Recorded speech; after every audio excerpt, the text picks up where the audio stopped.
रमीज राजा की जगह नजम सेठी को दोबारा चेयरमैन पीसीबी बनाने की तैयारी। चेयरमैन पीसीबी रमीज राजा को ओहदे से हटाए जाने की अफवाहों को रवा हफ्ते ही हकीकत में बदलने की तैयारी। इंग्लैंड के हाथों कौमी टीम की शिकस्त को जवाब बनाकर पीसीबी की भागदौड़ एक मरतबा फिर साबिक चेयरमैन सीनियर सहाफ़ी नजम सेठी को सौंपे जाने का इम्कान है।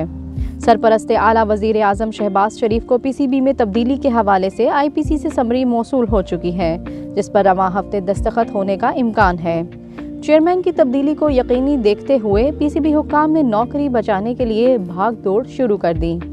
ताहम ज़राए ने बताया है कि नए सरबराह जब ओहदा संभालेंगे तो कई ऑफिशल्स की छुट्टी यकीनी है, जिसमें सर फहरिस्त COO Salman Naseer, CEO Faisal Hasnain, director media Samiul Hasan Barni, director high performance Nadeem Khan, director international cricket Zakir Khan समेत कई दीगर टॉप ऑफिशल्स की बोर्ड से रुखसती का इम्कान है। होम सीरीज में इंग्लैंड के हाथों कौमी टीम की इबरतनाक शिकस्त के बाद चीफ सेलेक्टर मोहम्मद वसीम का भी ओहदे पर मजीद बरकरार रहना मुमकिन नहीं लगता। दूसरी जानिब रमीज राजा भी इसी हवाला से मुख्तलिफ ऑप्शन पर गौर कर रहे हैं, जिसमें अदालत से रुजू करना भी शामिल है।